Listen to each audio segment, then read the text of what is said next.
रखने के लिए। और आज मैं आज आज के संयुक्त मीटिंग के जो अध्यक्षता कर रहे हैं, अध्यक्षता की आसंदी पर आसीन हमारे आदरणीय माननीय बादल सिंह बौद्ध साहब, मैं पूरे आदर के साथ आपको ससम्मान आमंत्रित करता हूं कि आज के अध्यक्षता प्रबोधन करने का दया करेंगे आदरणीय बादल साहब। बहुत बहुत साधुवाद माननीय संचालक जी। आज के सभी वक्ताओं ने आगामी समय में संस्थापक राष्ट्रीय अध्यक्ष जी के कार्यक्रम है उनकी तैयारी से संबंधित रूपरेखा सबके समक्ष प्रस्तुत की है। और संचालक जी ने जो खुशी जाहिर की है कि राष्ट्रीय अधिवेशन अगर नागपुर की धरती पर होता है तो बड़ा संदेश जाएगा। मैं निवेदन के साथ बताना चाहता हूं कि 2013 का राष्ट्रीय अधिवेशन ऊंट खाना नागपुर में बड़े पैमाने पर एक बार हो चुका है। उसमें 4 स्क्रीन लगी हुई थी। पब्लिक इतनी थी कि सीधे मंच से आचार्य जी के और मंचासीन साथियों के वक्तव्य को नहीं सुन पा रही थी, तो बीच में 4 स्क्रीन भी सेट की गई थी अलग अलग, और बहुत बड़ा भव्य हुआ था। इस बार की आपकी खुशी को मैं और वो कर देता हूं कि आपने खुशी जाहिर क्यों की है। ये दशहरे पर कार्यक्रम होने जा रहा है जिसे हम विजयदशमी बोलते हैं, अशोक विजयदशमी। अशोक विजयदशमी और राष्ट्रीय बौद्ध महासभा की जो स्थापना दिवस है, जिसको हम शुरू से ही 3 दिवस का मनाते चले आ रहे हैं, 12, 13, 14 को, उसी 12 अक्टूबर 2024 को अशोक विजयदशमी और राष्ट्रीय बौद्ध महासभा के दोनों तिथियां लगभग समान होने के कारण, दोनों दिनांक एक समान होने के कारण ये बड़ी खुशी का माहौल है। तो राष्ट्रीय अध्यक्ष जी ने ये सोचा है, उनकी सोचने के तरीका बहुत ब्रॉड माइंड से वो सोचती हैं। और थोड़ा फ्लैशबैक में हम जाते हैं तो 1935 में एबला की धरती से जो बाबा साहब का घोषणा हुआ था कि मैं आगे अब हिंदू रहकर जीना नहीं चाहता, अब मैं आगे परिवर्तन लाऊंगा, परिवर्तक के तौर पर उनके विचार आए हुए थे। और उन्होंने देखा था कि जो तथागत ने सम्यक दृष्टि में कहा है कि ये संसार एक काल कोठरी में फंसा हुआ है, मैं इसको निकालना चाहता हूं। ये सम्यक दृष्टि में मेंशन है, इसको हम पढ़ सकते हैं। तो इसी को बाबा साहब ने और आगे बढ़ाते हुए वो मैदान में आए। उन्होंने सोसाइटी को डिफेंस भी किया और सेंटर के प्लेयर भी रहे और फॉरवर्ड के प्लेयर भी रहे। सभी भूमिकाओं में बाबा साहब ने ऑल इन वन की भूमिका निभाई। और जो बुद्ध के जस्टिस, लिबर्टी, इक्वलिटी और फ्रेटर्निटी के जो कार्य थे, वो पूरे उन्होंने 1935 से लेकर और 1956 तक निभाए और संविधान में उनको लिखा। 1935 से ही बाबा साहब ने इस प्रक्रिया को आगे बढ़ा दिया था। 1936 में जो लाहौर में अधिवेशन होने जा रहा था, वो बुक्स सबके सामने निकल के आई है, उसका अध्ययन नहीं करते। लगभग 190 पेज उस पुस्तक में है, 189 90 89 के आसपास। तो जो एनिहिलेशन ऑफ कास्ट थी वो 1936 में आई। फिर 1936 में महार परिषद में सिर्फ महारों के लिए वो भाषण था।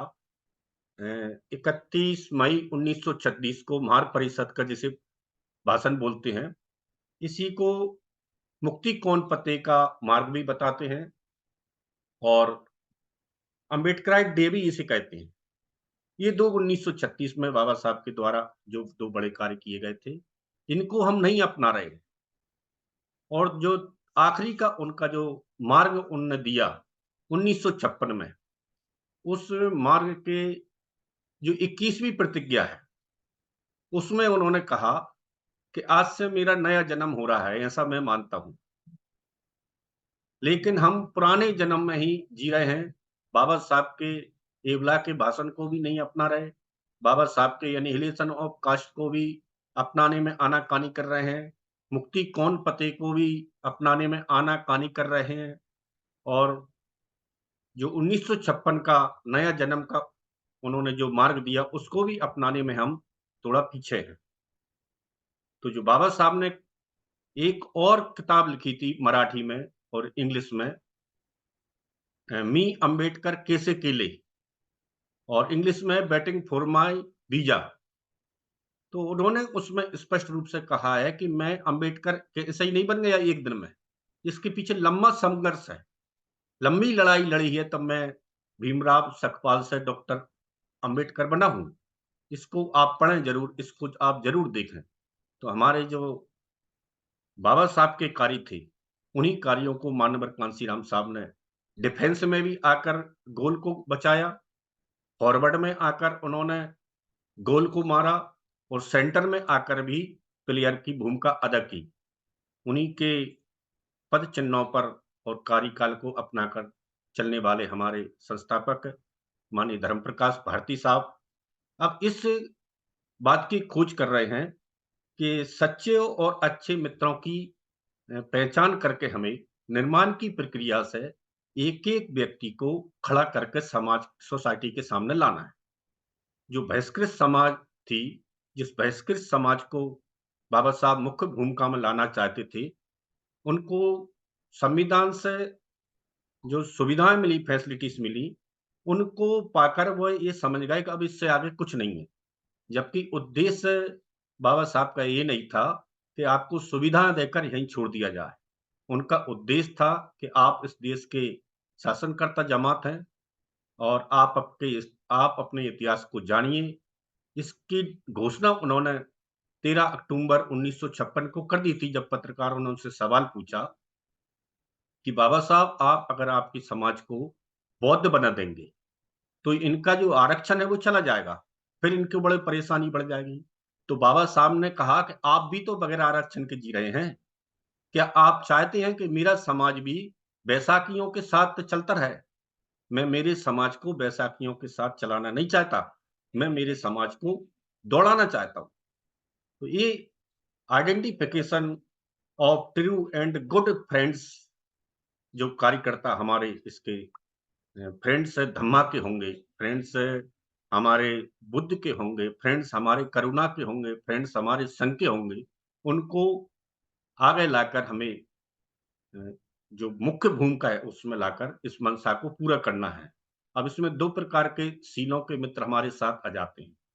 एक तो दुःशील वाले जो मित्र हैं, और लंबे समय से चली आ रही मैत्री को भी कुल में वो विघटन पैदा कर देती हैं, जिनकी सील अच्छी नहीं है।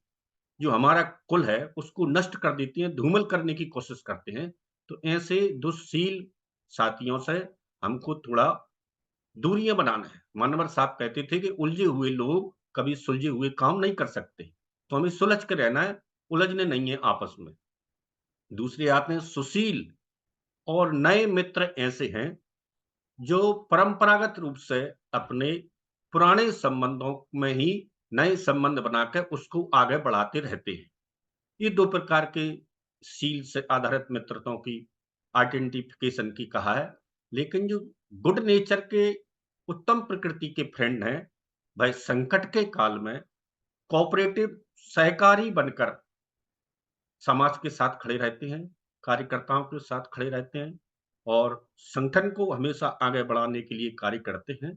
ऐसे कार्यकर्ता आने के कारण कभी भी योग्य के ऊपर अयोग्य व्यक्ति नहीं थोपे जा सकते, और जल्दबाजी में बगैर निर्माण की प्रक्रिया से अगर हमने कार्यकर्ताओं का सिलेक्शन किया, तो फिर योग्य के ऊपर अयोग्य व्यक्ति कहीं न कहीं से आ ही जाएँगे और अपने-अपने तरीके से संगठन में विचलन पैदा करते रहेंगे। इस प्रकार से आगे हमारे राष्ट्रीय बौद्ध महासभा में कोई विसंगति ना आए, इसलिए साहब ने जो नागपुर के आसपास का जो क्षेत्र है, जैसे भोपाल है, छत्तीसगढ़ है और झारखंड है, यहाँ ये कार्यक्रम बड़ी तेजी से लगेंगे, क्योंकि हमें यहाँ से ज्यादा संख्या में नागपुर की धरती के लिए साथी निकालना है। और यहाँ मिशन और आंदोलन चलते ही रहते हैं। मध्य प्रदेश में तो बाबा साहब का मात्र जन्म हुआ था, उनकी कर्म भूमि बॉम्बे रहा है, गुजरात रहा है, दिल्ली रहा है।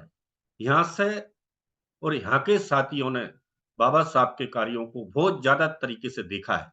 मध्य प्रदेश तो मात्र बाबा साहब की जन्मभूमि है, और यहाँ ज्यादा बाबा साहब के कार्य उस तरीके से नहीं रहे जिस तरीके से दिल्ली और बॉम्बे में और गुजरात में बाबा साहब के कार्य रहे हैं।